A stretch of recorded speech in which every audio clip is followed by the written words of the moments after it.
Wow.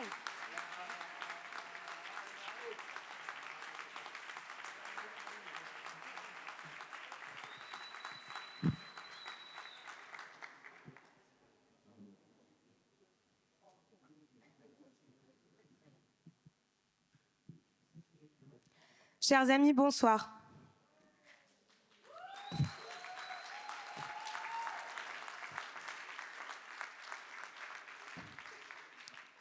Arlésiens et Arlésiennes qui êtes là ce soir, merci d'être venus nombreux. C'est avec joie et fierté que notre liste Arles, populaire, digne et solidaire se présente devant vous, bien déterminée à faire basculer ces élections municipales les 15 et 22 mars à Arles.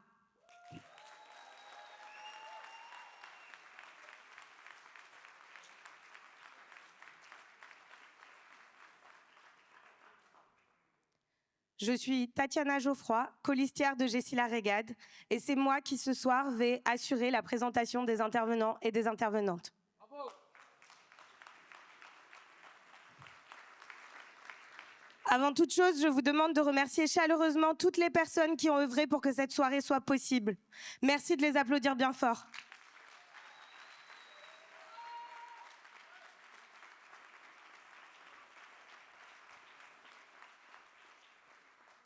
À n'en pas douter, la candidature collective et d'union de Jessie La Régade a réveillé à Arles un espoir politique de gauche que notre ville attendait depuis longtemps.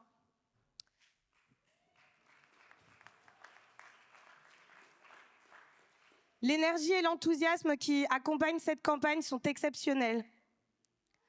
Et même si nous sommes partis de loin, le travail que nous avons accompli est immense.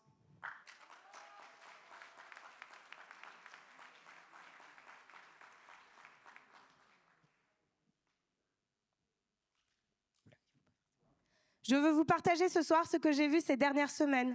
J'ai vu mes camarades s'activer nuit et jour. Je les ai vus assis à la table, à s'organiser, échanger, construire. Nous avons tracté et collé sans relâche. Nous nous sommes formés les uns les autres.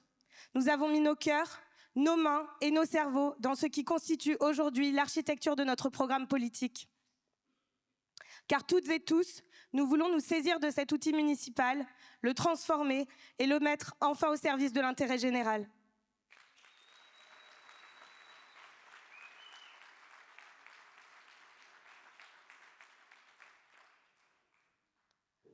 Je suis fière du chemin que nous avons parcouru en un temps record pour nous tenir ici aujourd'hui.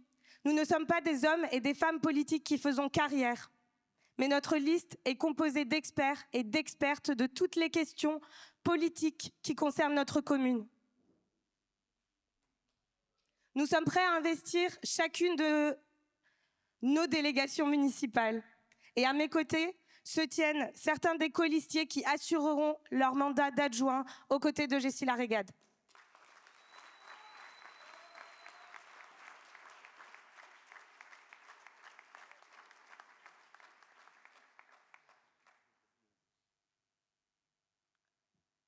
Chloé Dupasquet.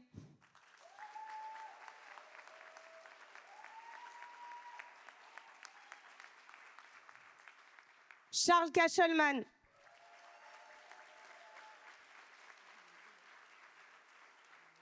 Aïcha Karim.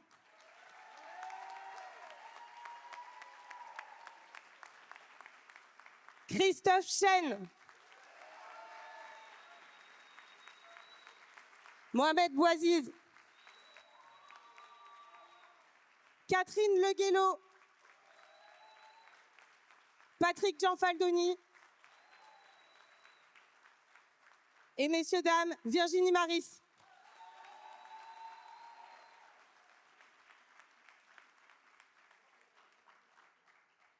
Ensemble, nous souhaitons avancer avec probité, avec sincérité, avec toutes les habitantes et tous les habitants d'Arles à chaque étape de notre mandat.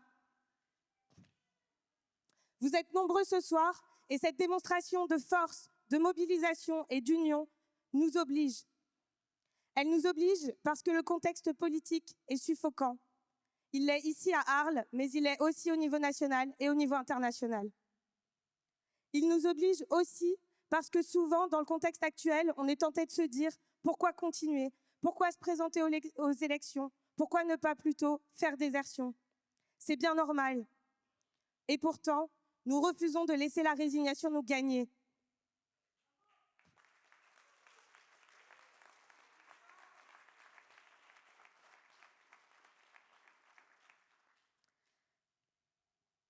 La débandade politique de notre ville, le fascisme à nos portes et dans nos rues, les massacres qui partout se multiplient dans le monde, tout ceci nous commande de nous unir, de nous lever et d'avancer ensemble sur des bases claires.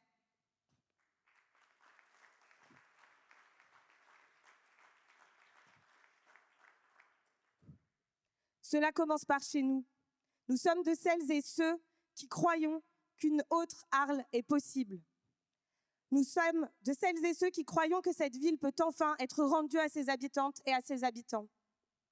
Nous voulons donc vous assurer ici ce soir, et on sait que les autres candidats l'entendront, nous voulions vous dire cette chose.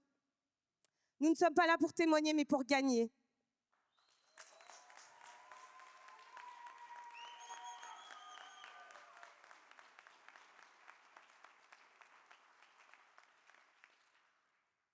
Et nous sommes là parce que nous voulons remplacer le système de Carolis à la mairie.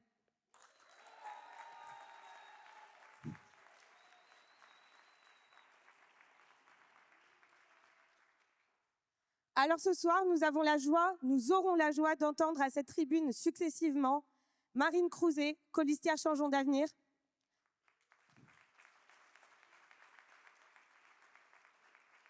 Alma Dufour, députée La France Insoumise,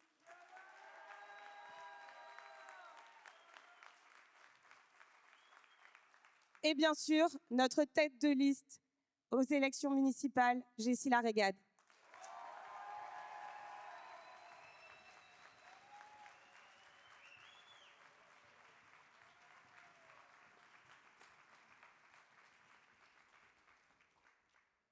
Mais avant cela, en introduction, nous avons le plaisir d'accueillir un camarade istréen qui est pour cette campagne un soutien de poids.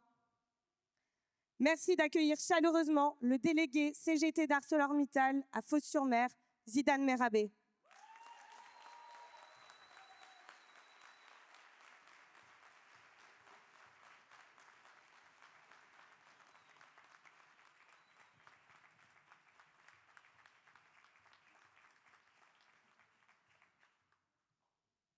Bonsoir à toutes et à tous. Si je suis ici ce soir, c'est parce que notre territoire traverse un moment décisif pour nos emplois, pour notre industrie et pour l'avenir de nos enfants. Je me présente brièvement. Je suis syndicaliste et je travaille chez ArcelorMittal. Depuis toujours, mon engagement a été du côté des travailleurs, des habitants et de la justice sociale. Cet engagement, je le mène ici, dans notre territoire. Et c'est ce lien avec le terrain qui guide chacune de mes actions. Cela fait quelques années que je fréquente Arles. J'y ai travaillé au Conseil des prud'hommes, au contact direct des salariés, des ouvriers et des petites et moyennes entreprises. Au fil du temps, j'ai noué des liens solides avec les habitants et avec les camarades syndicalistes. Mon frère, qui a dirigé une structure sociale à Bariol, était au contact quotidien des habitants des quartiers populaires. Il m'a souvent partagé les difficultés des familles des jeunes, logement, conditions de vie difficiles et manque de perspectives. Ces témoignages montrent combien notre ville a besoin de solutions concrètes et adaptées. Pourtant, à Arles, le chômage tourne autour des 13%, versus 8% au niveau national. Et près d'une personne sur 5 vit sous le seuil de pauvreté. Ce sont des familles, des retraités et des jeunes qui cherchent leur première chance. Cette situation montre une chose simple. Notre territoire mérite mieux et les habitants d'Arles méritent d'être protégés. Arles fait partie d'un territoire industriel stratégique. Le bassin qui relie Marseille, l'étang de Berre, Fos-sur-Mer et le Rhône abrite des milliers de travailleurs qui produisent l'acier et d'autres industries structurantes. Protéger cette zone, c'est protéger un patrimoine industriel et humain essentiel pour l'économie et l'avenir environnemental de notre région. Aujourd'hui, le défi est clair. Réduire l'impact environnemental tout en protégeant nos emplois, sinon c'est notre bassin industriel qui disparaît. Cette évolution doit se faire de manière sûre pour les travailleurs et pour la collectivité. Elle ne doit pas servir d'excuse pour supprimer ou délocaliser des emplois au seul motif d'efficacité ou de rentabilité. ni pour présenter des projets fragmentés juste pour obtenir des subventions. Chaque décision industrielle doit avoir un objectif clair: protéger nos emplois, protéger notre industrie et protéger notre territoire.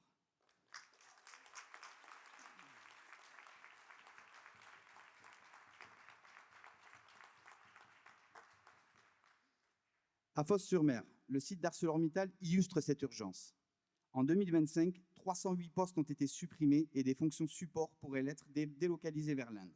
Cette stratégie menace l'emploi, la continuité industrielle, la sécurité des installations et la santé des personnes. Elle rappelle qu'une modernisation réussie doit impérativement combiner innovation et protection des travailleurs. ArcelorMittal capte depuis des années des centaines de millions d'euros d'aides publiques, sans contrepartie sociale solide. Les emplois disparaissent ou se délocalisent, mais il est possible d'investir massivement dans notre industrie à condition d'imposer des garanties sociales, sanitaires et environnementales. C'est exactement ce que nous revendiquons pour notre bassin industriel. La transformation de notre outil au travers d'un four à arc électrique et d'une unité de DRI est déterminante pour le maintien des emplois et l'avenir du site. Sans cette transformation complète, notre bassin va droit vers une catastrophe sociale. Ces outils permettront de sécuriser les emplois et de protéger la santé des personnes autour de la zone industrielle. Il contribuera à réduire d'environ 50% les émissions de CO2 et à diminuer l'exposition des travailleurs et des habitants aux polluants. Avec ce projet, nous pouvons moderniser notre industrie, soutenir les emplois existants et en créer de nouveaux pour le territoire. Mais cette évolution doit être réfléchie. La ligne à très haute tension, telle qu'elle est prévue aujourd'hui en l'état, ne nous donne aucune garantie sur son usage. Nous soutenons la modernisation industrielle et la réduction des rejets polluants. Le projet prévoit une ligne de 400 000 volts longue de 65 km avec environ 180 pylônes de 50 à 90 mètres pour fournir environ 4 gigawatts supplémentaires. Notre bassin regroupe 50 000 emplois directs et concentre près d'un quart des émissions industrielles françaises. Nous refusons que cette énergie serve à une destruction créatrice, telle que décrite par Joseph Schumpeter, c'est-à-dire le fait de rendre obsolètes des emplois existants et de les remplacer par des infrastructures très consommatrices mais peu génératrices d'emplois, comme certains data centers, alors que les industries existantes, sidérurgie, chimie, pétrochimie, maintenance industrielle, logistique portuaire et sous-traitance, dépendent d'une production locale.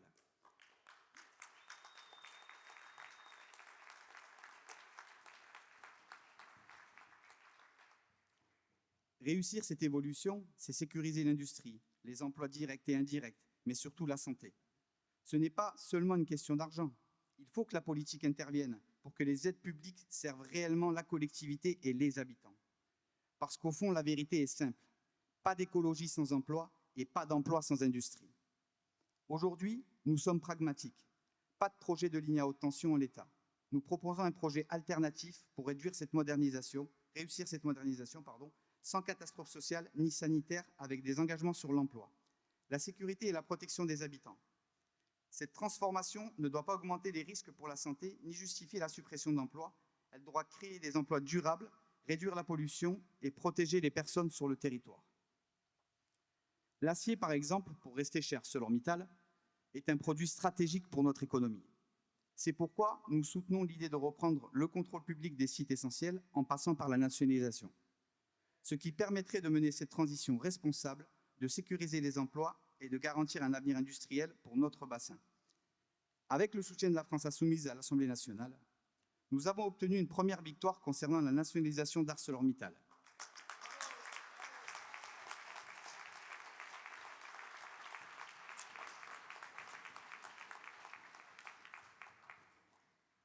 Mais la bataille n'est pas finie. Nous reviendrons en juin à l'Assemblée nationale pour nous battre pour nos industries. Comme le disait Ambroise Croizat, ne pas connaître son histoire, c'est être condamné à la revivre. Tirons les leçons du passé pour ne pas répéter les catastrophes sociales et sanitaires. Pour Arles, une femme porte une vision forte. Jessila Régade.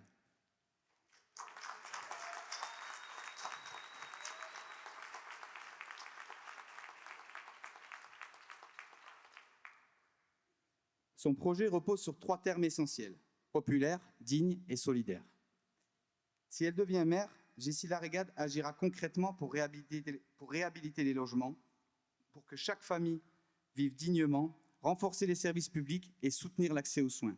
accompagner les quartiers et la jeunesse avec des équipements éducatifs, culturels et sportifs, investir dans les infrastructures et les transports, soutenir l'économie locale et sécuriser les emplois industriels et tertiaires.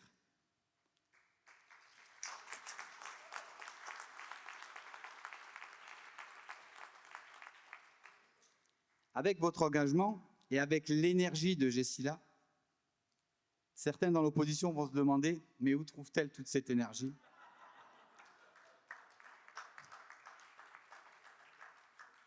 La réponse est simple, elle la trouve en vous. Parce que vous êtes les véritables acteurs de cette ville et de son avenir. Avec votre énergie, votre engagement et votre confiance, Arles peut devenir pleinement populaire, digne et solidaire. Avec Gessila Régade, Arles aura enfin une maire déterminée, proche de vous, investie pour chaque quartier, chaque famille et chaque jeune, capable de transformer vos attentes en actions concrètes. Votez Gessila Régade comme maire d'Arles. Merci.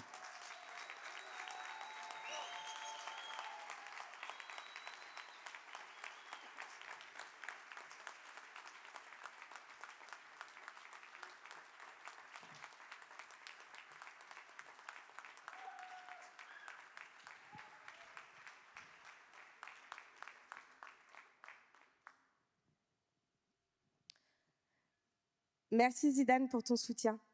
Nous rappelons que ceux qui disent la main sur le cœur dans cette campagne municipale que la THT ou le contournement autoroutier sont indispensables pour l'emploi sur le territoire mentent purement et simplement. Ils défendent des projets qui détruisent directement l'emploi local. Ils veulent nous faire croire que grâce à la THT, M. Mittal va se réveiller un matin avec l'intention de fabriquer un four à arc électrique et un DRI. Tout ça à 1,5 milliard d'euros. Mensonge. La décarbonation à Fos est un sujet trop urgent et trop important pour être laissé à des apprentis sorciers qui, depuis des décennies déjà, nous mènent droit dans le mur. La décarbonation est urgente en premier lieu pour la santé des Phocéens, mais aussi pour celle de tous les travailleurs du territoire, donc des Arlésiens qui y travaillent tous les jours.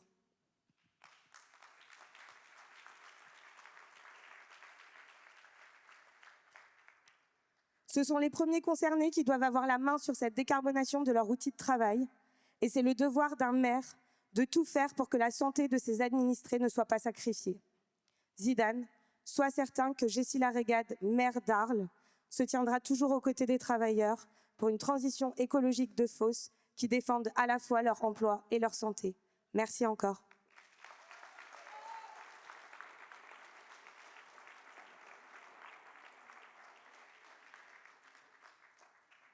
J'ai maintenant le plaisir de vous présenter une militante arlésienne de l'écologie politique engagée sur le territoire depuis 6 ans avec Changeons d'avenir, aux côtés de nos 2 conseillers municipaux, Cyril Girard et Virginie Maris, qui sont aussi nos colistiers. Elle est également présente chaque semaine depuis plusieurs années sur le camp de la communauté Rome pour l'aide aux devoirs des enfants. Je vous demande d'accueillir chaleureusement notre 7e colistière, Marine Crouzet.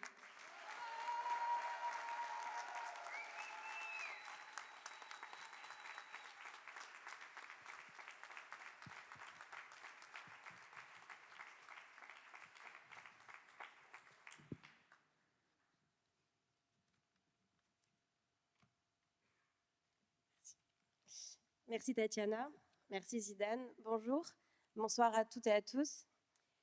Je suis très heureuse d'être aux côtés de Gessila sur cette liste et devant vous ce soir.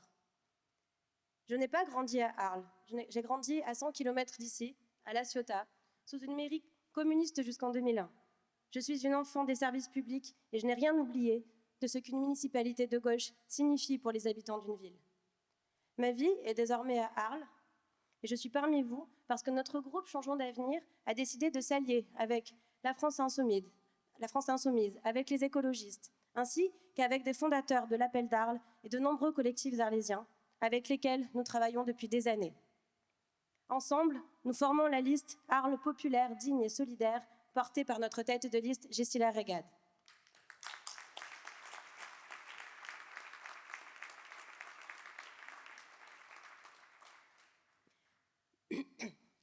Pour celles et ceux qui découvrent cette liste, c'est peut-être le début de quelque chose.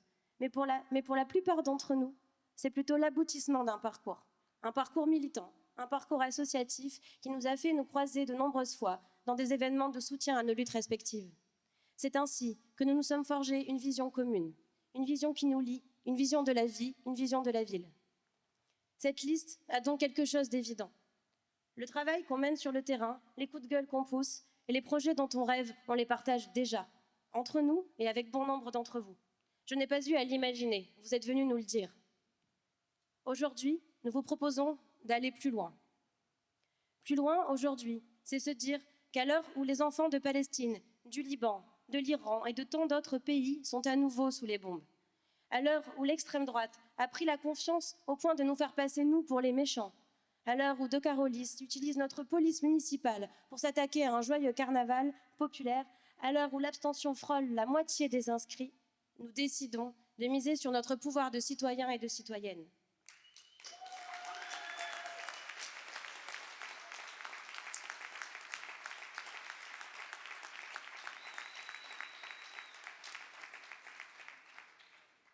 Plus loin, c'est se dire qu'à force de vouloir, à force de rêver, à force d'agir et sans être entendu, on a envie de pouvoir décider, on en a marre de se laisser diriger.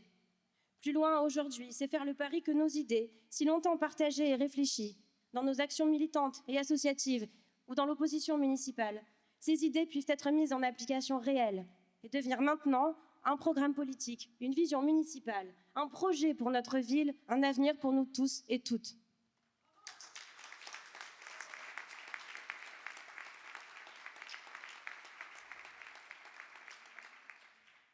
Alors, on s'est lancé. On s'est lancé en tant que société civile, comme on dit. Pas en politicien, quoi, avec nos compétences, nos expertises, notre connaissance réelle et concrète de la ville. Et aujourd'hui, ce pari, ce programme, ce projet, il est là et nous sommes très heureux de vous le présenter.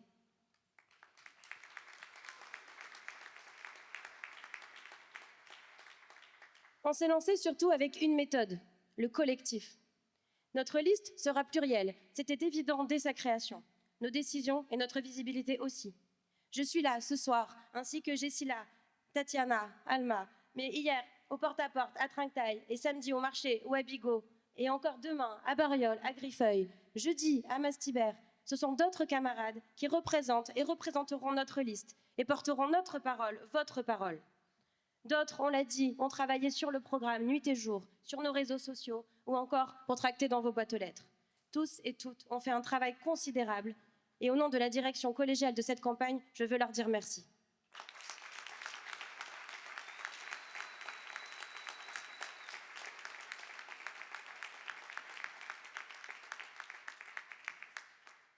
Nous sommes une équipe plutôt qu'une liste. Nous serons une équipe à la mairie aussi et nous vous inviterons à travailler avec nous. Car nous voulons une démocratie partagée et participative. Ça suffit les décisions prises d'en haut, ça suffit le mépris pour l'opposition, ça suffit les fausses concertations qu'on n'écoute pas.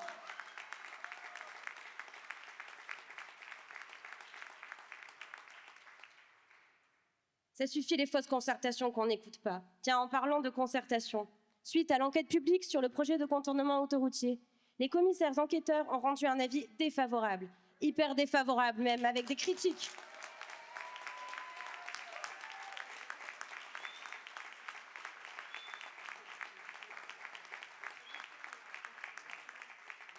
Des critiques qui devraient être fatales au projet. Mais non, la première réaction de M. De Carolis a été de dire qu'il fallait faire quand même cette autoroute et qu'il espérait que l'État prendrait ses responsabilités. L'opinion des gens, rien à faire. La réglementation, rien à faire. L'expertise critique, rien à faire. M. De Carolis, il voudrait beaucoup de choses, mais sans en avoir les moyens. Il voudrait bien un casier judiciaire vierge, mais il ne l'a pas.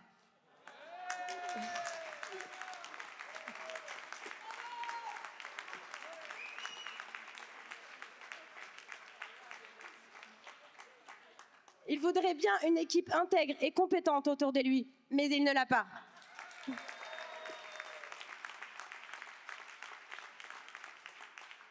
Il voudrait bien une autoroute, mais il ne l'aura pas.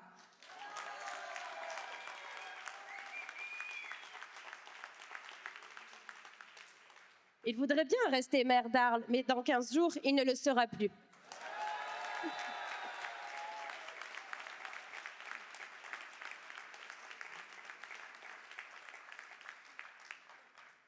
Ce maire s'acharne dans le déni de sa population, le déni des scientifiques et le déni des experts. Comment peut-on encore espérer gouverner sans écouter? Nous sommes allés à votre rencontre et nous le ferons encore après la campagne, car toutes nos décisions seront mises à l'épreuve de l'expérience et de l'expertise des personnes les plus concernées, les plus à même de savoir ce qui doit évoluer dans leur quotidien, dans leur quartier, dans leur cadre de vie. Comme cette campagne d'équipe, véritable laboratoire politique, nous vous recevrons et nous vous écouterons. Nous vous impliquerons dans la prise de décision municipale. Grâce au référendum d'initiative citoyenne, au sein d'assemblées citoyennes utiles et dotées de moyens suffisants pour agir concrètement pour votre ville, pour une ville populaire, digne et solidaire.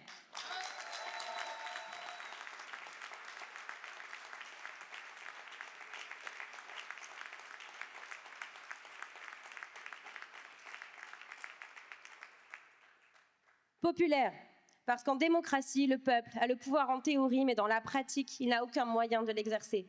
Nous ferons en sorte que cela change, que jeunes et vieux, habitants des quartiers, hameaux et centres-villes, vous ayez envie de croire au changement que votre implication peut engendrer. Le succès de l'enquête publique contre le contournement l'a montré. Se documenter, se mobiliser, s'exprimer, ça peut donner lieu à de véritables bouleversements à grande échelle. Personne n'est illégitime. Je le redis parce que c'est l'ADN de ce qui nous réunit, le cœur de notre projet dans la ville d'Arles qu'on veut construire ensemble. Personne n'est illégitime.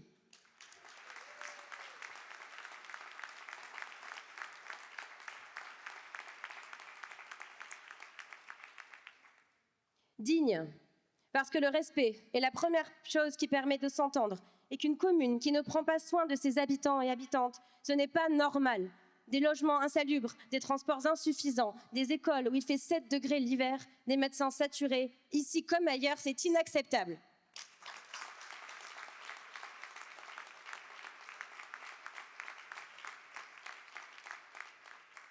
La dignité, c'est aussi la fierté. À gauche aussi, on sait être fier. Arles est une ville fière, parce qu'elle est composée de toutes nos fiertés. Celle des traditions anciennes, celle de fiertés nouvelles, dont la marche annuelle n'est qu'un exemple. Et cette fierté se voit sur cette scène ce soir, où nous n'estimons pas avoir besoin d'un homme blanc de 60 ans en costume-cravate pour incarner le visage d'une ville.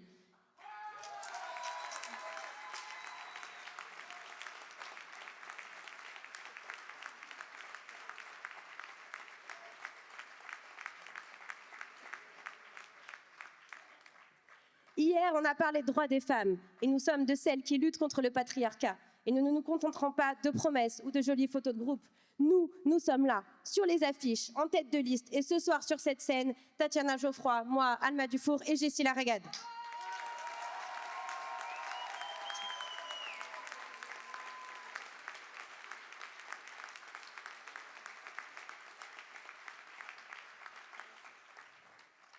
Solidaire, parce qu'on n'accepte pas que pendant ce temps, alors qu'on pourrait agir pour une plus grande justice sociale, des parcelles soient bradées à de riches propriétaires.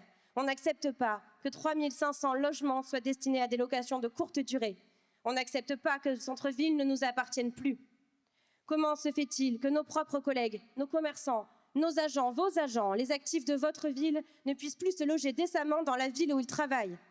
Comment se fait-il que des quartiers soient oubliés, relégués, au point que les gamins du Trébon disent « on va à Arles » quand ils vont au centre-ville à 1 kilomètre de chez eux? Comment se fait-il que les commerces ferment les uns après les autres, victimes d'une politique qui ne cherche qu'à faire venir les touristes en oubliant les habitants et les habitantes? Populaire.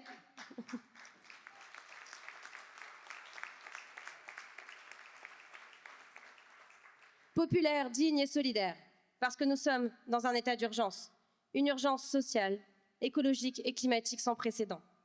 Il est temps de voir à long terme, au-delà de la mandature, dans l'espace et dans le temps.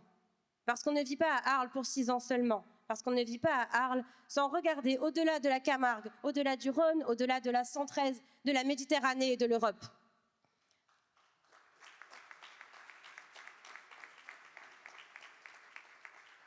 Arles est une ville, mais aussi un territoire, la plus grande commune de France, une ville, des hameaux, parfois distants de 40 km, un territoire où nous avons des ressources incroyables, des pratiques agricoles riches, diversifiées, des milieux naturels et une biodiversité à couper le souffle, le fleuve, la mer, on a tout.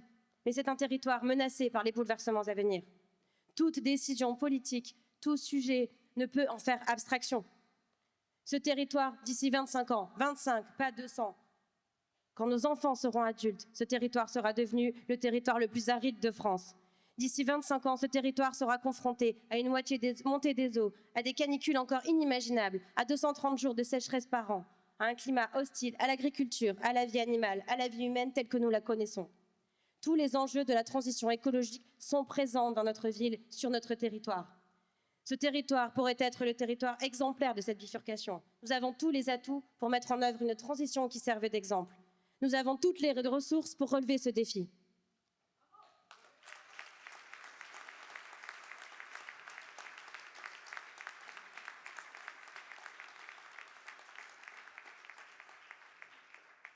Il faut arrêter de faire de l'écologie un thème, une étiquette, un dogme.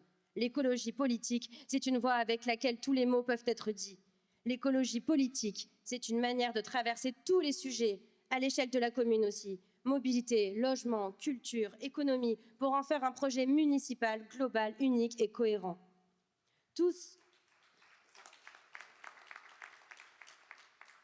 se targuent aujourd'hui dans leur programme de végétaliser les écoles, les rues, les repas, de planter des arbres, ou même pour M. de Carolis d'avoir commencé la voie verte entre les Aliscamps et le Pan Van Gogh à 15 jours des élections. Bravo. Comme si tout ça était une révolution. Mais l'écologie politique, ça n'est pas une liste de mesures, c'est une façon d'appréhender les relations entre les habitants et leur territoire dans le temps. C'est une façon de porter un projet qui soit à la hauteur des enjeux auxquels nous sommes confrontés. Alors oui, tout le monde veut mettre du bio dans les cantines. Mais pour nous, il ne s'agit pas d'atteindre un pourcentage dans un fichier Excel. Il s'agit de penser ensemble l'agriculture, l'alimentation, la valorisation des déchets, la santé, l'éducation, le bien-être animal, la réduction des injustices et l'émancipation comme autant de facettes d'un même projet collectif.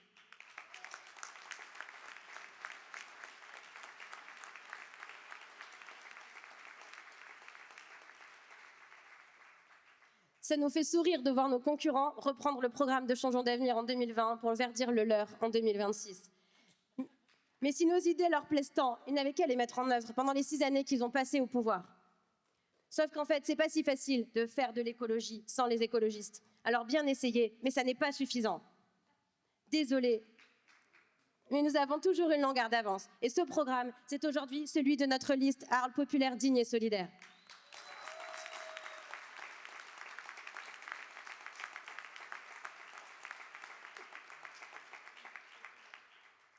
Parce que depuis des années, nous connaissons les sujets. Parce que nous avons conscience des risques planétaires, du réchauffement climatique. Parce que nous avons déjà compté les oiseaux morts le long des lignes à haute tension. Parce que nous travaillons avec les associations de défense de l'environnement qui mesurent les taux de produits toxiques émis par les camions dans nos rues, dans nos poumons, par les pesticides dans nos assiettes, par l'usine de Tarascon jusque dans nos écoles. Arrêtons de faire croire qu'on fait de l'écologie en plantant des arbres en pot venus d'Espagne en camion. Merci, Monsieur de Carolis, pour l'olivier offert à la naissance de mon fils.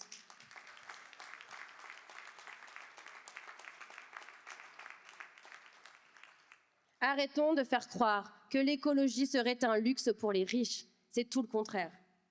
Lorsque l'air et la nourriture ne sont pas sains, lorsque les logements moisissent et ne protègent pas de la canicule, lorsque les déchets sont mal gérés, lorsqu'une épidémie, une pandémie survient, souvenez-vous, c'était il y a 6 ans tout pile, entre les 2 tours des municipales. Ce sont les plus démunis qui trinquent, toujours, parce que ce sont les personnes les plus précaires qui sont les plus vulnérables. On ne peut pas penser l'écologie sans penser la question sociale, et on ne peut pas penser la question sociale sans penser l'écologie.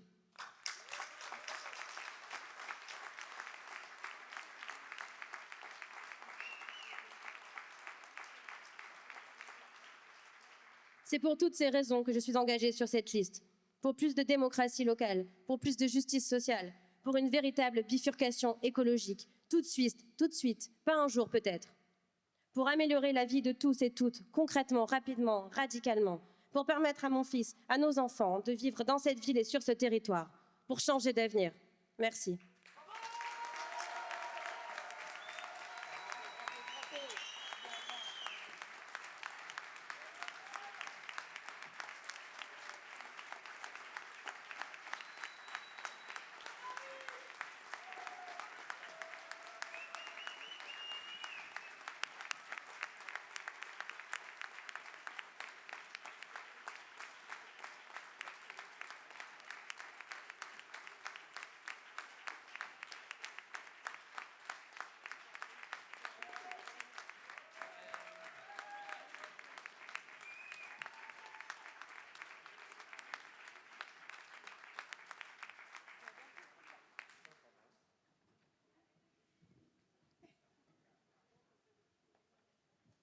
Merci Marine, bravo. Et maintenant, nous allons accueillir celle qui a été gilet jaune avant d'être députée, celle qui a été militante de l'écologie politique avant de porter la voix de la nationalisation d'ArcelorMittal, celle qui porte haut et fort nos voix décoloniales face à un gouvernement complice du génocide en Palestine. Je vous demande d'accueillir comme il se doit l'incroyable députée de la France Insoumise, Alma Dufour.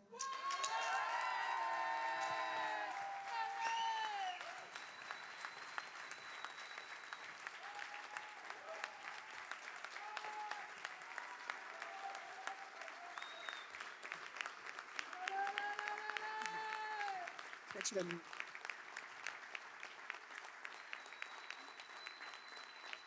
Wow. Là, ça me touche. Bonsoir, Arles, comment ça va ce soir?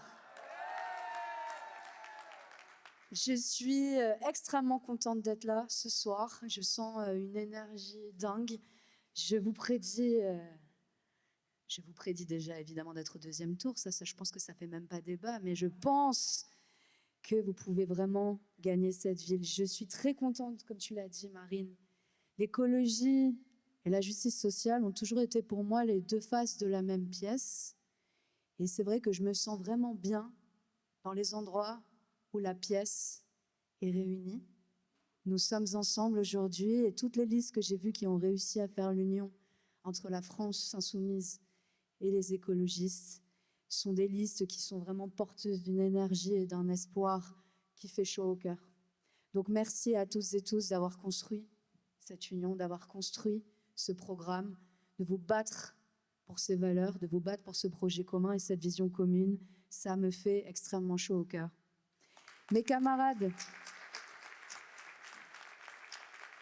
on approche des élections, c'est dimanche, donc c'est bientôt le premier tour, vous le savez mieux que moi. Et vous savez à quel point l'envie de changement bouillonne dans nos cœurs depuis si longtemps. Depuis si longtemps.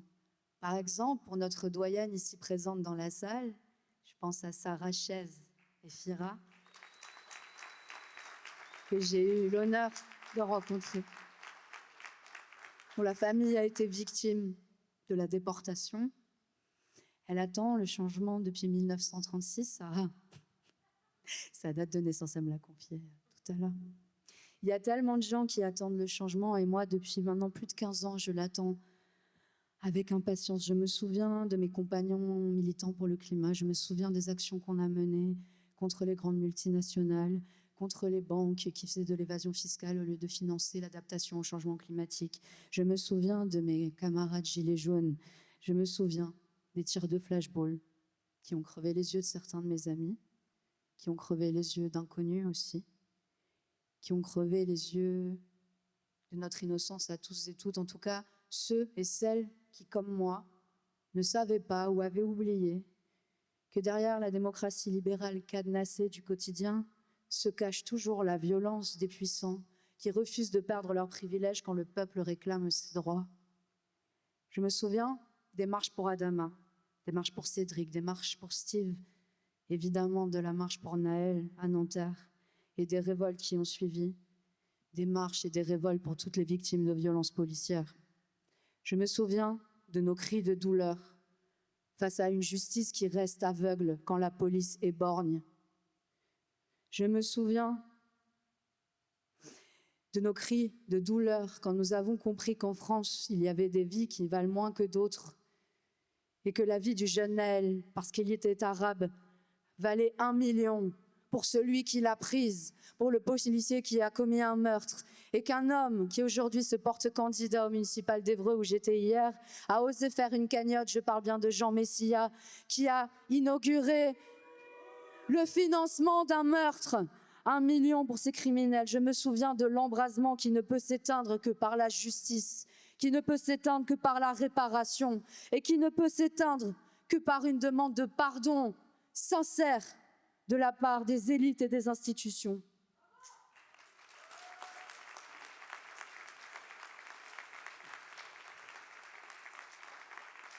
Je vois aujourd'hui notre indignation face à une certaine classe politique et médiatique qui reste aussi silencieuse que les victimes d'inceste elles-mêmes, de Notre-Dame de Bétarame à l'affaire Epstein. Je vois notre indignation face à une classe politique et médiatique qui essaye d'enlever à notre jeunesse son espoir en la forçant à accepter l'inacceptable. La mort programmée de notre planète, d'une part, et tu en as justement parlé, ainsi qu'un génocide filmé en 4K. Je vois l'indignation de notre jeunesse à qui on explique qu'on peut couper l'électricité à 2 millions de personnes au nom de la lutte contre l'obscurantisme. Je vois l'indignation de notre jeunesse à qui on explique qu'on peut affamer des enfants au nom de la démocratie. Je vois l'indignation de notre jeunesse à qui on explique qu'on peut transformer des gens en torches humaines pour essayer d'éteindre le feu de la haine.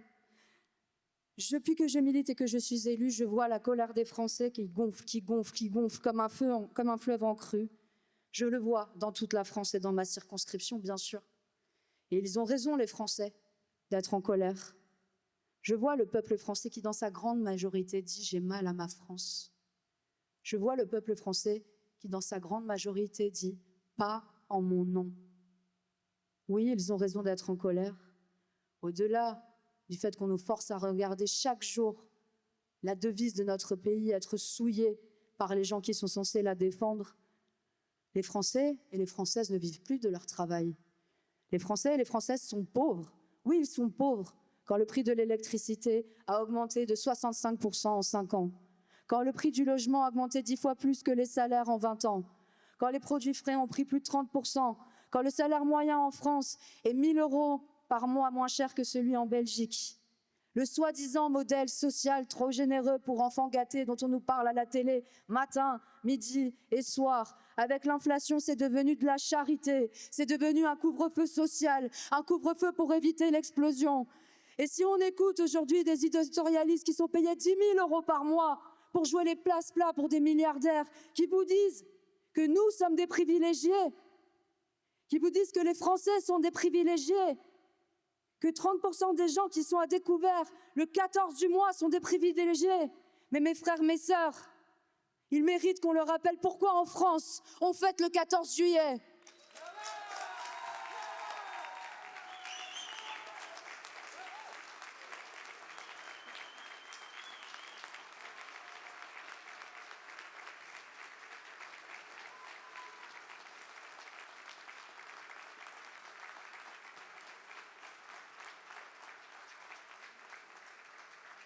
Vous le savez, 5 personnes meurent chaque jour. Enfin, peut-être que vous ne savez pas d'ailleurs parce que ça ne fait pas les gros titres. Malheureusement, l'insécurité, il y a certaines insécurités dont on n'aime pas trop parler. Par exemple, celle des patients de l'hôpital public. 5 personnes, retenez ce chiffre, meurent chaque jour en moyenne dans le couloir d'attente des urgences en France par manque de prise en charge. 1500 par an au moins, c'est plus que le nombre d'homicides. Et c'est directement le fruit d'une austérité qui tue. Aujourd'hui, des hôpitaux doivent faire des cagnottes litchi pour se payer des scanners. C'est vrai, hein, je ne l'ai pas inventé, c'était l'année dernière, l'hôpital Georges Pompidou à Paris. Je connais un chercheur, enfin je vais rencontrer plutôt un chercheur pour être tout à fait exact, qui travaille à l'Institut Curie, qui a découvert, avec son équipe, un traitement qui pourrait être complètement révolutionnaire pour le cancer, enfin contre le cancer. Aujourd'hui, il est encore à faire le tour de la planète pour essayer de trouver des financements pour passer à la phase de développement de ce traitement.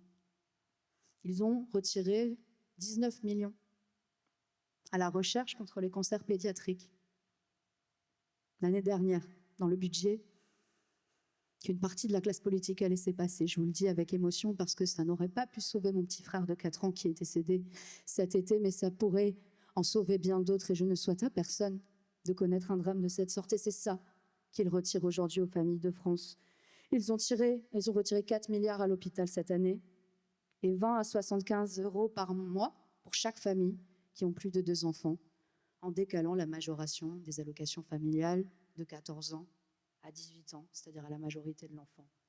Partout, alors que la guerre rôde, nous continuons d'être gouvernés par des gens qui continuent de vendre nos entreprises les plus stratégiques à ceux qui font la guerre, c'est-à-dire aux États-Unis, puisque après, Donald Trump avait menacé d'envahir le Groenland, que le gouvernement français, qui a déjà laissé céder 1500 entreprises aux Américains, donné son feu vert à la vente d'une filiale d'EDF qui était spécialiste dans le quantique et la recherche et l'ordinateur quantique.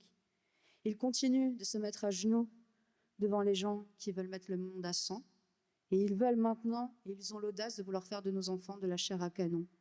Ils veulent envoyer nos enfants sur le front, alors qu'ils ne sont pas capables de faire payer à 50 000 millionnaires 1 euro de leur impôt sur le revenu.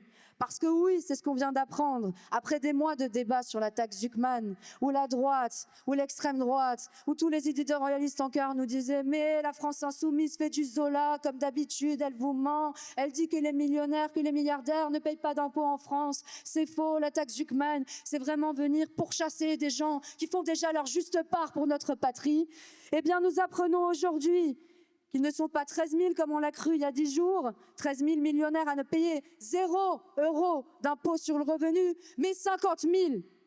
Ce n'est pas que Bernard Arnault qui refuse de tendre la main à toute une société qui est en train de s'effondrer. C'est 50 000 personnes dont ils sont incapables de faire respecter la loi. Ils veulent envoyer nos enfants au front. Ils osent représenter des valeurs pour lesquelles on aimerait se battre. C'est inacceptable et nous disons non. Et nous ne pouvons plus voter pour des gens qui permettent ça, car sinon plus rien n'a de sens.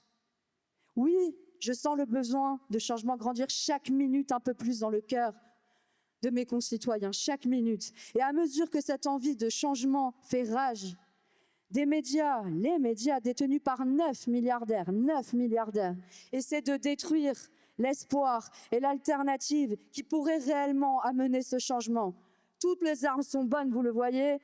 Les médias avant, je les trouvais partiaux, maintenant je le dis et je leur dis en face, ils font de la propagande. Ce sont devenus des propagandistes. Depuis 2 ans,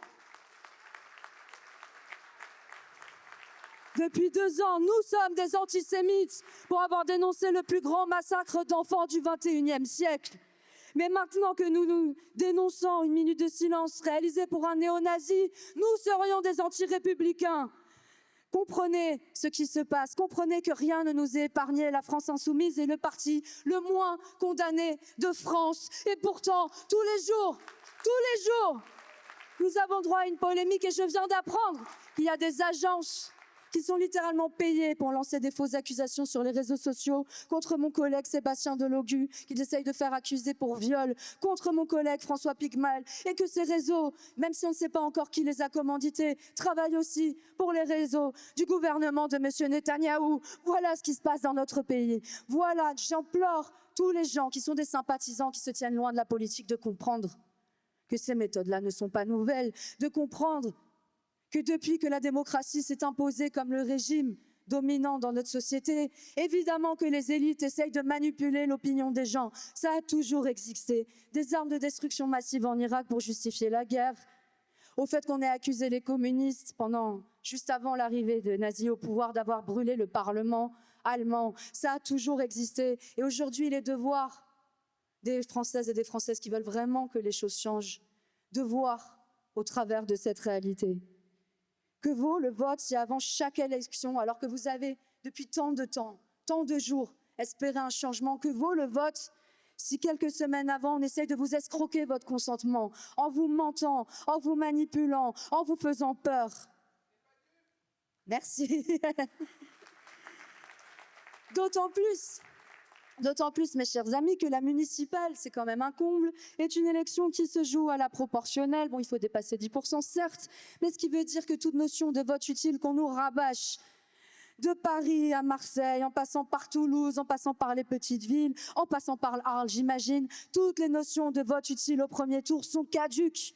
C'est l'élection où vous pouvez voter pour le parti que vous voulez au premier tour. C'est l'élection où vous pouvez voter pour la France insoumise dès le premier tour sans avoir peur du deuxième. Non seulement parce que nous serons au deuxième, mais en plus parce que nous avons proposé à la gauche de faire l'union en cas de danger de victoire de la droite et évidemment de l'extrême droite. Et ceux qui aujourd'hui refusent de nos voix crachent sur nos électeurs.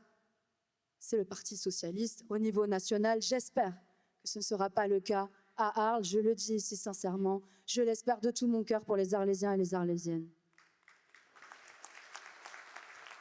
Vous n'êtes pas dupes. Merci de l'avoir dit. Et vous n'êtes pas dupes parce que nous sommes le peuple. Le peuple français, ce n'est pas nos institutions, ce n'est certainement pas nos médias. Ce sont nos vies, nos familles, nos amours, nos amis, nos histoires de lutte qu'on se transmet de génération en génération, nos connaissances, notre partage. C'est notre liberté qui est le peuple. C'est notre égalité qui est le peuple. C'est notre fraternité qui est le peuple. Et dans toute la France, la jeunesse se lève et c'est un message d'espoir que je veux adresser après avoir fait un discours un peu cru sur les réalités de notre société. Des dizaines de milliers d'inscriptions dans toute la France sur les listes électorales. Personne n'en a parlé évidemment. Ça, vous savez ce que ça veut dire. Ça veut dire que des classes populaires et les jeunes s'apprêtent à voter à ce scrutin. Ça, vous savez ce que ça veut dire pour nous.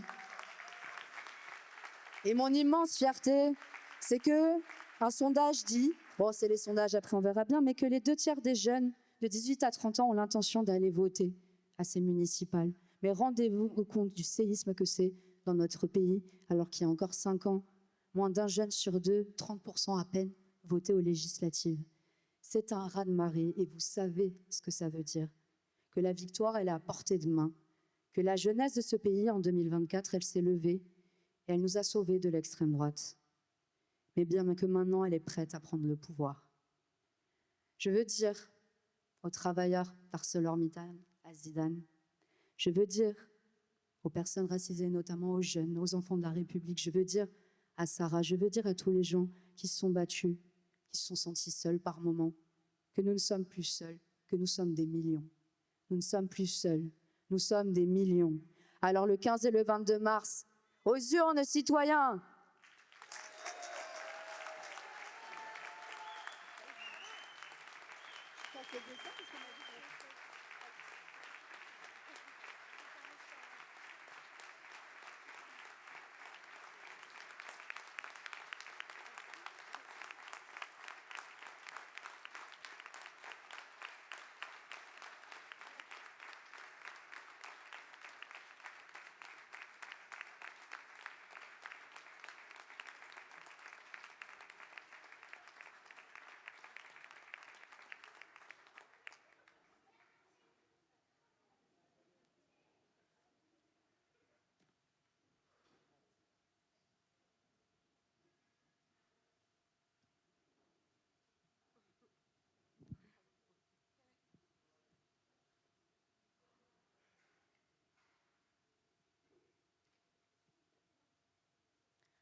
Avant d'accueillir Jessila, dans ces temps de confusion politique, je voudrais vous lire quelques mots qui m'ont été soufflés par mon copain Christophe. C'est pas de lui, mais... Voilà, merci. La première des choses, c'est que vous vous regardiez. Si dur que soit demain, peut-être de nouveau les revers qui pourraient accabler notre force, que les plus anciens se souviennent que cela valait la peine de tenir le coup, que cela valait la peine de tenir le drapeau quand tout autour de soi, tout semblait se vider. Et pour les plus jeunes, regardez bien cette salle.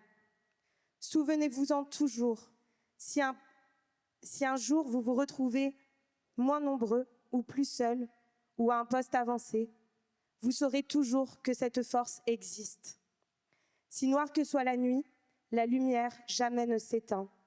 Et si petite que soit la braise, c'est elle qui remet le feu à la plaine.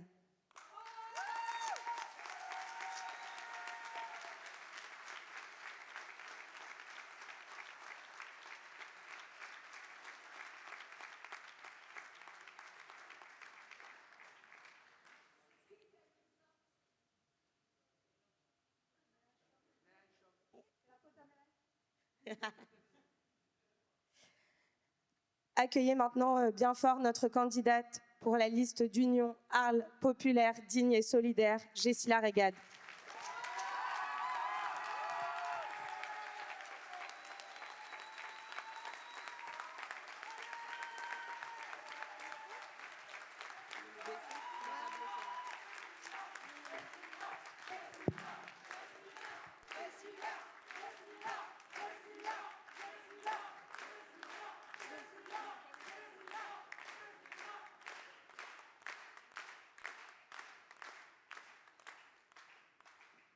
merci beaucoup, merci à tous. Ça me va droit au cœur. Je voulais vous dire merci à toutes d'avoir répondu présent en si grand nombre à notre meeting de fin de campagne.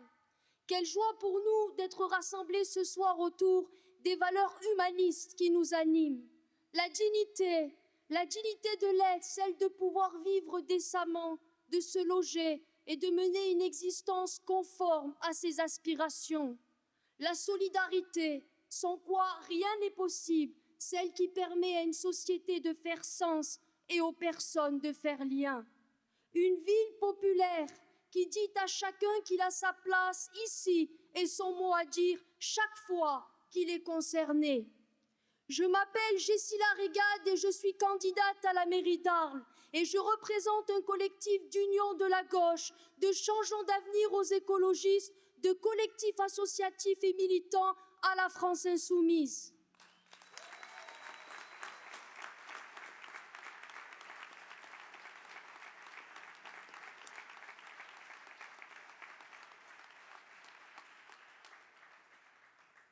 Cette liste, dont je remercie chaleureusement chacun de mes camarades, a pour seule ambition de changer profondément et durablement notre ville au service des habitants.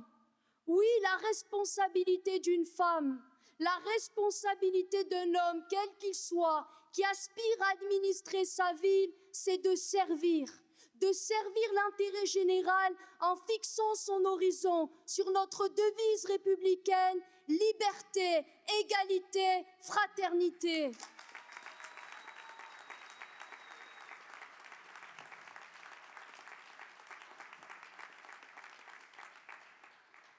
Je m'y suis préparée, je suis prête, j'ai une équipe compétente et dévouée à la collectivité. Notre programme, le voilà, 103 pages, 32 axes programmatiques, 102 mesures claires pour répondre concrètement aux besoins des Arlésiens et rendre notre ville à ses habitants, à ceux qui la font vivre et qui ont l'espoir que l'existence s'améliore.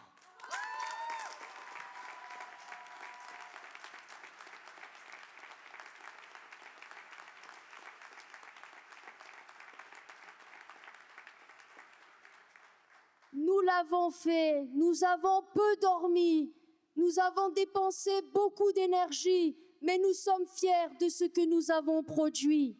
Qui peut se targuer d'avoir composé un programme aussi complet de plus de 100 pages, chiffré et constitué par plus de 40 personnes? Dans un débat, on m'a dit qu'être maire ne s'improvise pas. Vous avez bien vu qu'avec ce programme, nous sommes capables d'être aux responsabilités pour diriger cette ville.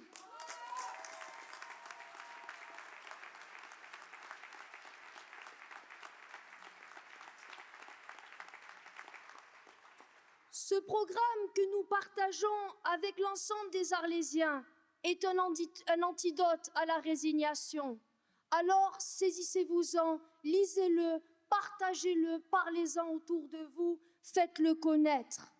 Dès notre arrivée aux responsabilités, nous mettrons en place le référendum d'initiative citoyenne et nous créerons une assemblée citoyenne et populaire comme instance de co-construction des politiques municipales.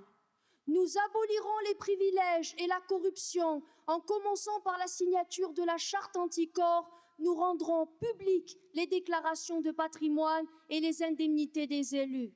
Nous instaurerons le référendum révocatoire, donnant aux citoyens le dernier mot. Un élu qui faillit est un élu qui doit partir.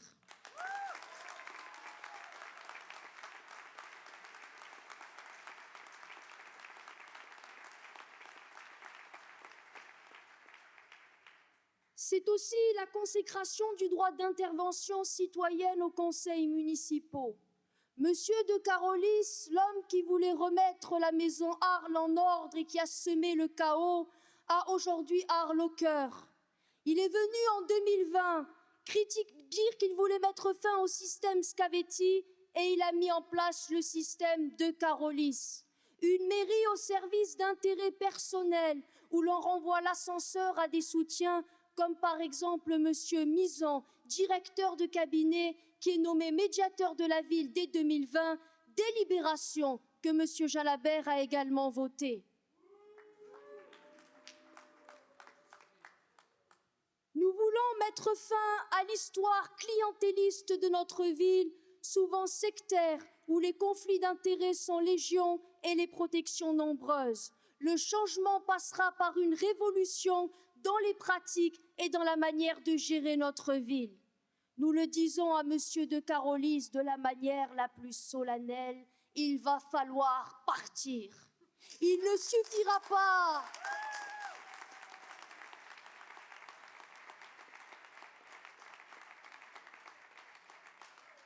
Il ne suffira pas cette fois de promettre beaucoup sur papier glacé, la communication a ses limites. Votre mandat aura été une imposture pour le bien commun. Vous avez privatisé au profit de quelques-uns, choyé le privé pendant que l'école publique était à l'os, allant jusqu'à laisser perdurer à Bariol une situation où des enfants grelottaient l'hiver.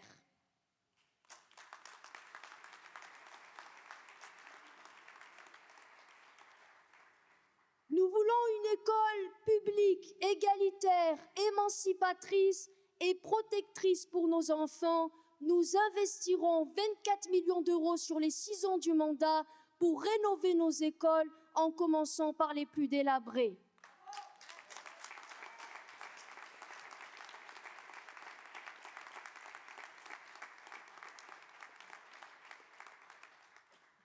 L'école qui nous habite, c'est celle qui assure l'égalité par la gratuité, la mixité sociale et l'ouverture au monde.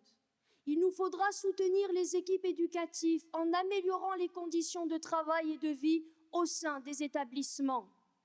C'est aussi la volonté de lutter contre la précarité. 25% de la population vit sous le seuil de pauvreté. Nous mettrons en place la gratuité immédiate des cantines scolaires pour les familles les plus précaires et le renforcement de la progressivité tarifaire.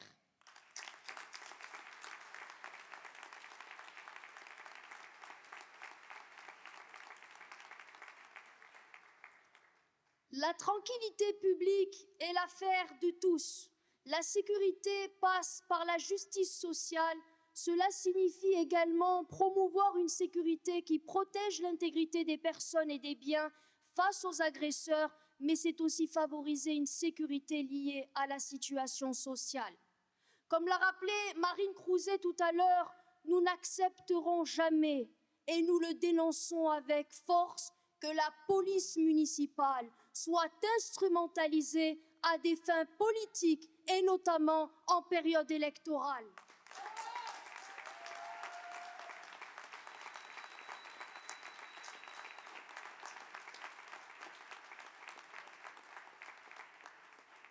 Ainsi, le 20 février dernier avait lieu le carnaval sauvage de notre ville d'Arles comme chaque année depuis 18 ans. Et ainsi, depuis 18 ans, le vendredi qui suit Mardi Gras, une bande de carnavaliers déguisés, emmenés par des passionnés de chant, musique et traditions provençales, font vivre un carnaval sauvage à travers les rues et les bars d'Arles. Cette fois, des violences policières ont été commises, avec une vingtaine de blessés recensés et 2 interpellations sur un cortège festif qui n'a commis aucune violence, gaz lacrymogène et coups de matraque, et ceci en pleine nuit à moins de 10 mètres du Rhône. Quelle irresponsabilité! Le communiqué que s'est empressé de publier M. de Carolis le lendemain de cette violence est digne d'un narratif d'extrême droite, reprenant sa rhétorique la plus outrancière. Mais il s'effondre à l'épreuve des faits, des témoignages et des enregistrements vidéo. Nous le réaffirmons ici, cessez, Monsieur de Carolis, d'instrumentaliser la police à votre service.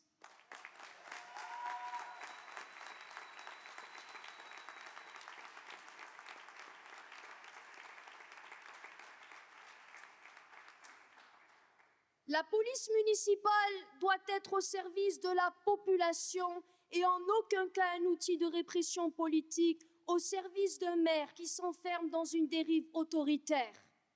Il ne suffit pas non plus d'annoncer à grand renfort de communication que l'on a multiplié par 3 la police municipale. Encore faut-il respecter nos agents en organisant correctement leur encadrement, en commençant par sa direction.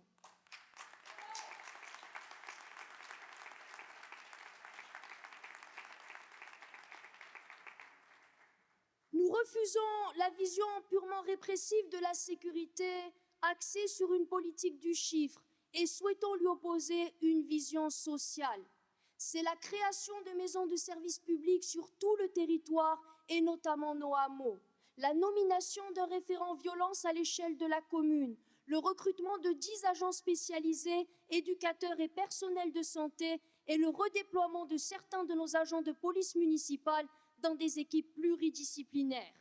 Nous voulons une police municipale d'interaction, une police de proximité formée et équipée pour répondre aux besoins réels des habitants. Nous parlons d'une police en lien constant avec la population qui exerce ses missions dans le cadre prévu par la loi et n'est pas utilisée comme force supplétive de la police nationale.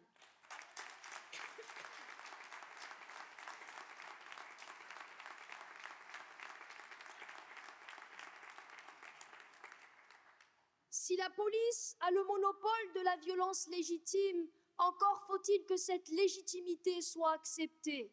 La légalité autorise l'action, mais en reprenant Didier Fassin, je dirais que la sécurité durable repose moins sur l'intensification de la force que sur la qualité du lien entre la police et les citoyens. Notre tâche sera de recréer ce lien protégeant nos policiers et nos concitoyens en instaurant une relation de confiance.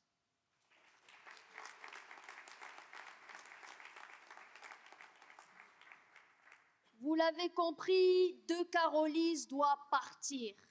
Et nous ne voulons ni de son avatar, ni de son rabatteur.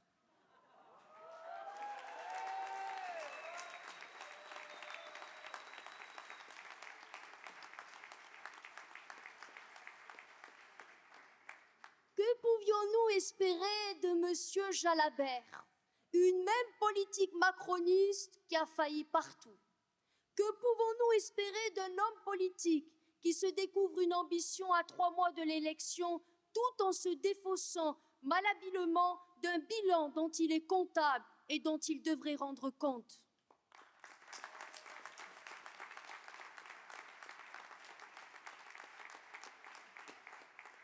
Rappelez-vous qu'il est aussi celui qui a permis la disparition du service d'aide à domicile, faisant de nos aînés la proie de services plus coûteux, difficilement accessibles quand le prix est multiplié par 3. Au pouvoir, nous le remettrons en place.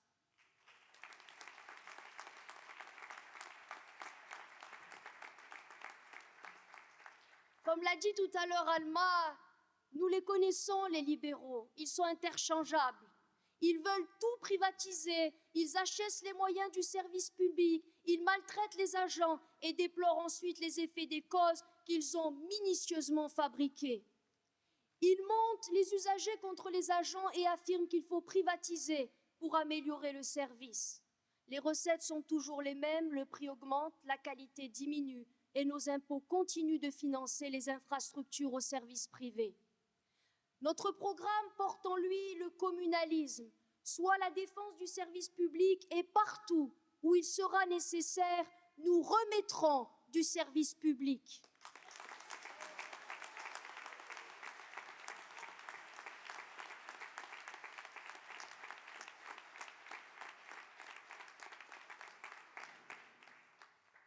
Nous ne pouvons plus accepter cette ségrégation spatiale et territoriale qui marginalise socialement et politiquement les habitants des quartiers à la périphérie avec des services publics dégradés, voire inexistants. Les mêmes maux touchent nos villages, nos hameaux qui se meurent. On ne prend pas en considération leurs difficultés du quotidien. Nous agirons notamment contre la désertification médicale qui touche particulièrement Mastibert, Raphaël ou Salin-de-Giraud.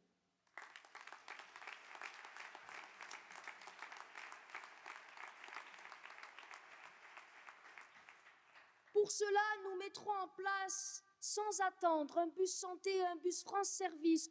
Concrètement, c'est le déploiement d'un bus hybride desservant les quartiers prioritaires et les zones isolées de Camargue. Il assurera des missions de prévention, de dépistage et d'orientation des publics fragiles vers des parcours de soins, réduisant le renoncement aux soins. À terme, une seule solution s'imposera, la création de centres de santé en régie publique avec des médecins salariés pour offrir un espace d'accès aux soins de proximité.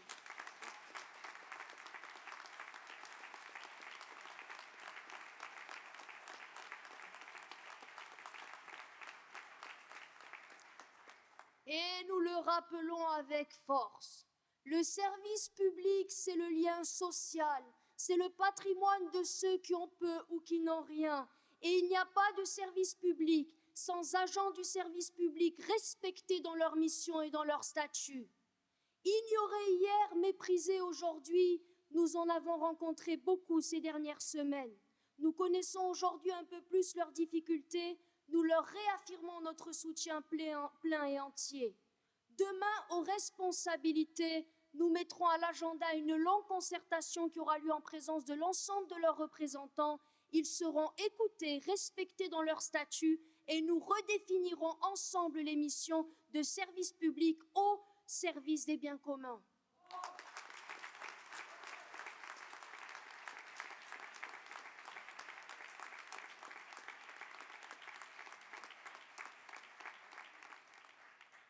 Quant au candidat de l'extrême droite, la seule chose vraie qu'il ait affirmée, c'est que nous sommes leur seul adversaire et que par conséquent, il ne débattra pas avec moi. Quel dommage. On peut reconnaître une chose aux fascistes, ils savent reconnaître les antifascistes authentiques.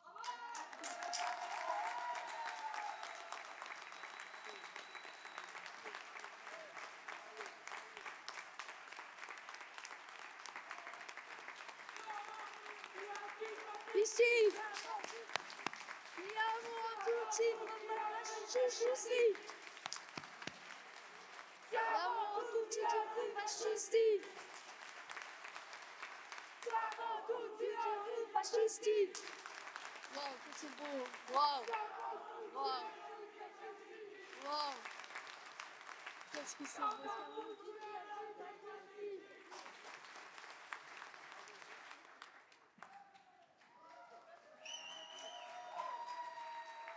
Quelle ambiance! C'est cette ambiance que j'aime et c'est pour ça qu'on s'engage. On n'a pas peur et on ne baissera jamais la tête.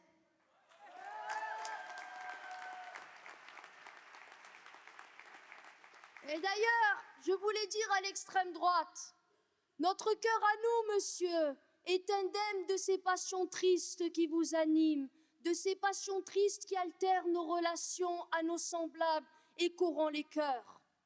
Mes ancêtres étaient des indigènes en Algérie coloniale, spoliés de leurs terres. Une partie de mes aïeux ont pris les armes au débarquement de Provence pour libérer ce pays et d'autres ont travaillé dans les usines après 1945, participant à la reconstruction du pays. Je porte cette histoire en moi, je suis une femme libre et je ne réponds que de ma conscience.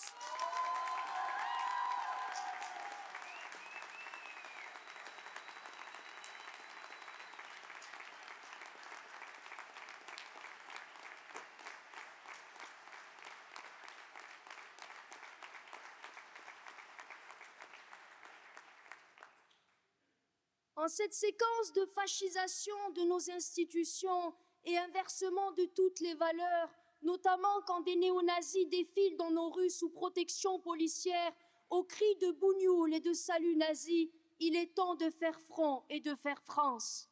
Le vote est une arme, et quand l'extrême droite est aux portes du pouvoir, le vote n'est plus une option, et je le dis, le seul vote utile, c'est celui de l'antifascisme.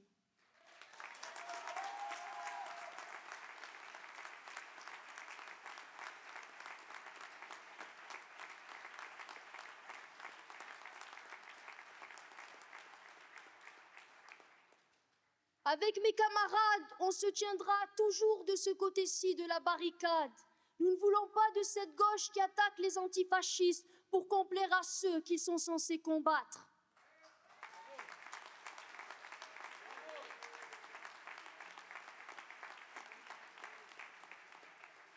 Nous lutterons toujours contre les fascistes et tous ceux qui se réclament ouvertement du pétainisme sans honte. J'aime ce pays, j'en suis le produit, et je continuerai à me battre contre la peste brune qui voudrait le faire basculer dans l'abîme au moment même où Manoukian rentre au Panthéon.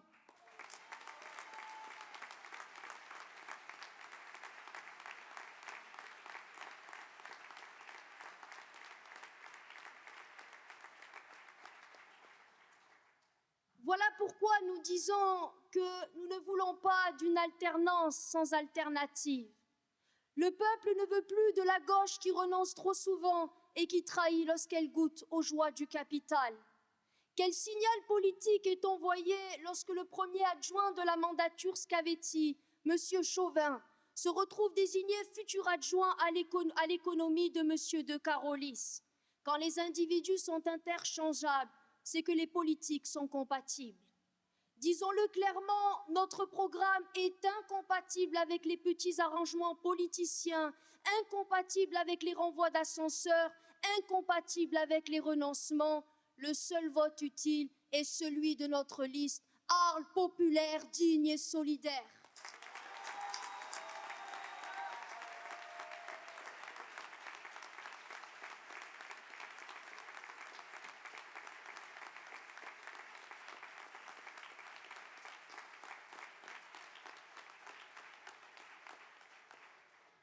Notre programme est complet, chiffré et nous savons très précisément comment aller chercher les recettes de fonctionnement dont nous avons besoin pour réaliser notre programme et cela sans avoir besoin d'augmenter les impôts.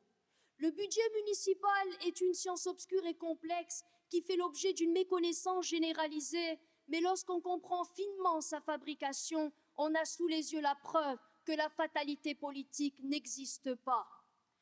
Monsieur De Carolis se vante d'avoir investi 86 millions pendant son mandat. Vous savez comment? En ponctionnant le budget de fonctionnement de la commune, nos écoles, nos gymnases, nos services publics, au profit de travaux de voirie pour le centre-ville, les fameux grands projets d'investissement tapent à l'œil. Eh bien, pour nous, la priorité n'est pas de fabriquer une nouvelle fontaine ou une nouvelle place. Voici quels sont nos grands projets pour la ville: les écoles, les infrastructures sportives, les services publics, les logements dignes et le pouvoir d'achat des Arlésiens.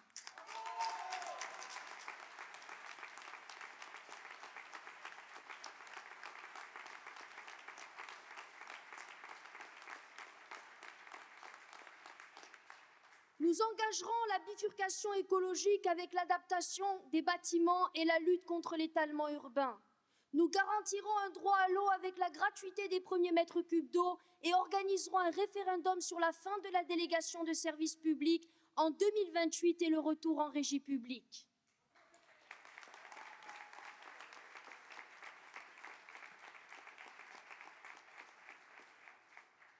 C'est aussi notre opposition claire à la THT et ses alternatives sans feuille de route sérieuse sur le four électrique d'ArcelorMittal. Et je souhaite ici saluer Zidane Merabé qui s'est exprimé de façon très claire tout à l'heure et que je remercie profondément pour son soutien.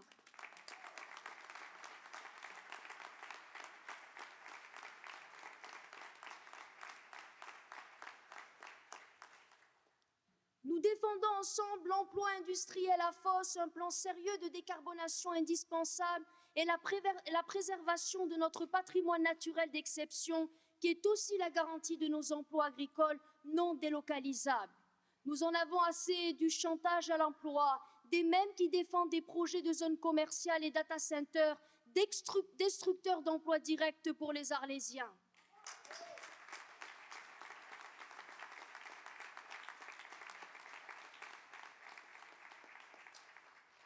Concernant le contournement autoroutier, comme l'a dit Marine Crouzet, nous nous félicitons bien entendu de l'avis négatif rendu par le commissaire enquêteur. Et je souhaite à ce titre féliciter le travail de fourmi du collectif En travers de la route qui a permis d'informer argumenter, convaincre de l'impasse que représente ce projet.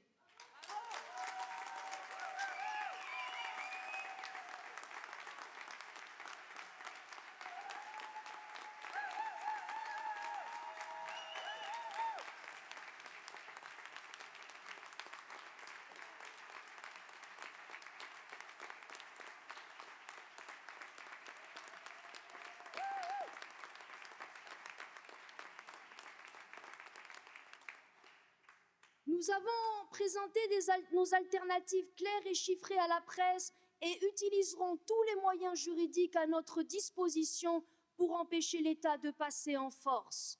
L'écologie politique que nous portons ensemble est la garantie d'un présent et d'un futur prospère et désirable pour nous et nos enfants. Merci Marine d'avoir rappelé que l'écologie politique n'est pas le supplément d'âme de notre programme, mais une de ses colonnes vertébrales.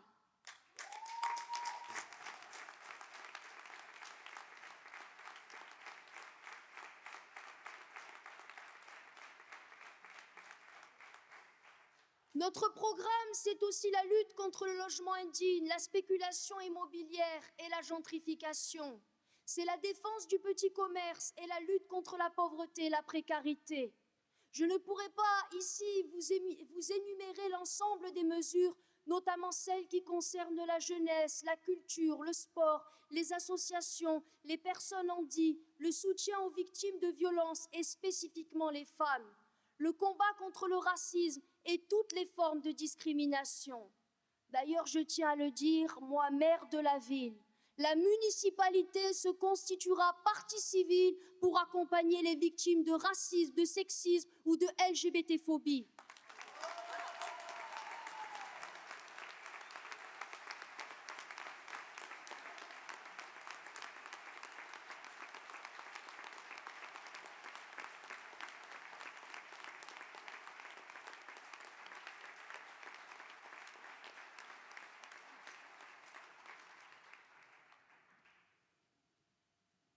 Oui, ma gauche, notre gauche ici n'a pas perdu sa boussole.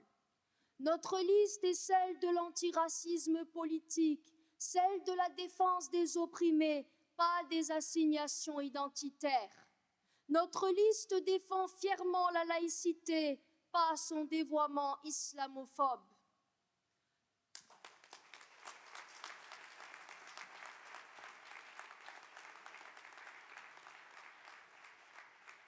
Notre liste est féministe et se bat pour la liberté de chacune d'entre nous d'être au monde avec son héritage et son idéal d'émancipation face à l'autoritarisme patriarcal.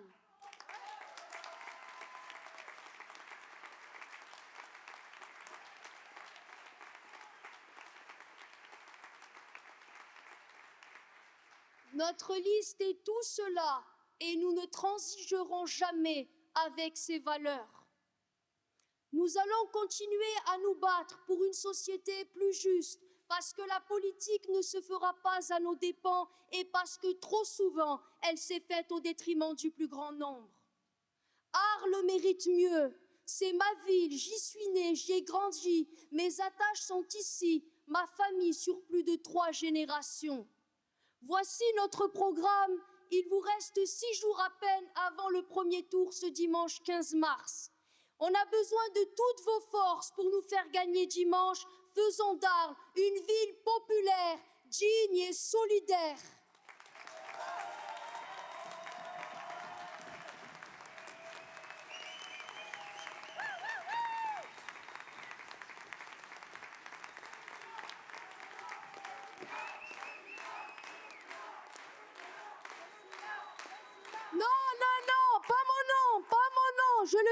Je le dis avec humilité. Non, c'est pas mon nom. Un projet se construit collectivement. Alors s'il y a quelque chose à dire, c'est le nom de cette liste. Arles populaire, digne et solidaire.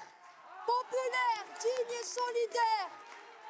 Arles populaire, digne et solidaire. Arles populaire, digne et solidaire.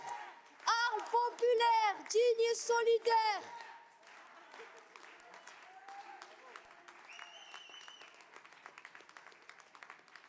je terminerai ce discours par des remerciements, comme au premier meeting.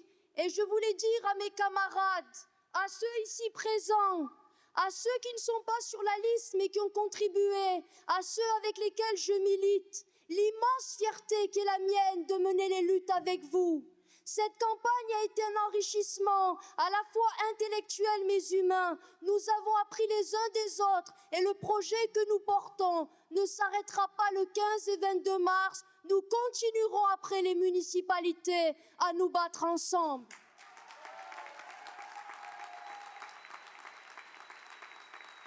Alors,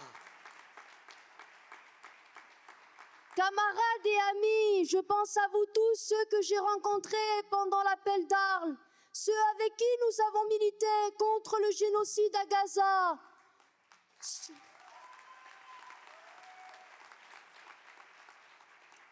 Je vous demande de monter sur scène pour dire encore ce slogan avec moi et le faire résonner dans cette salle. Allez, montez!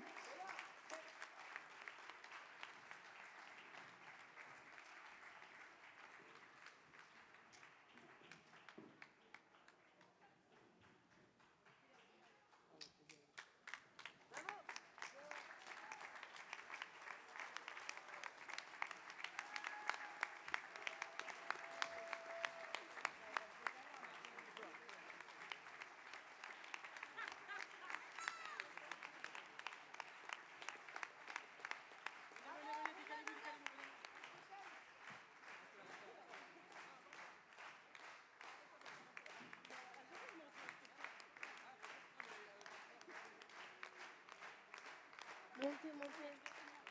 Allez. Coraline.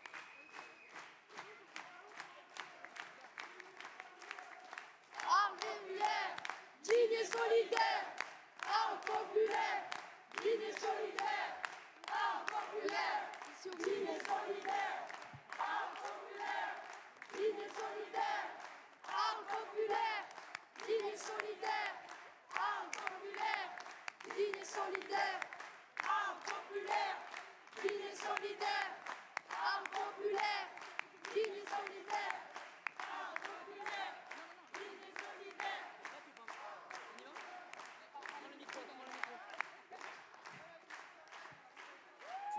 Tu annonces,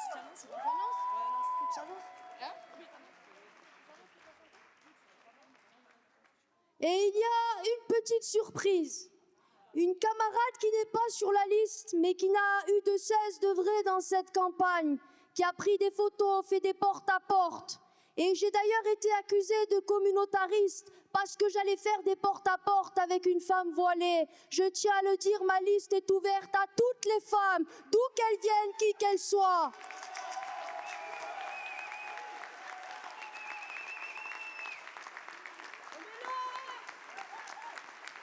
Et j'ai appris que mon amie militante avait une voix exceptionnelle. Alors je lui ai demandé de chanter ici ce soir. Et elle a très généreusement accepté. Alors on envoie la musique et c'est parti.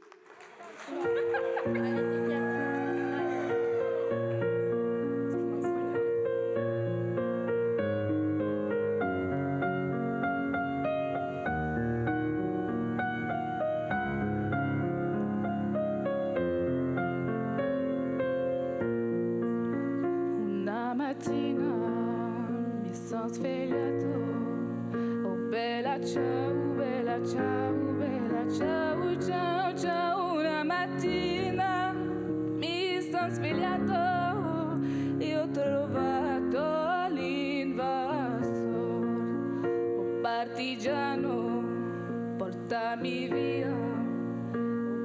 bella, ciao, bella, ciao, bella, ciao, ciao, ciao, partigiano, portami via, che mi sento di morire.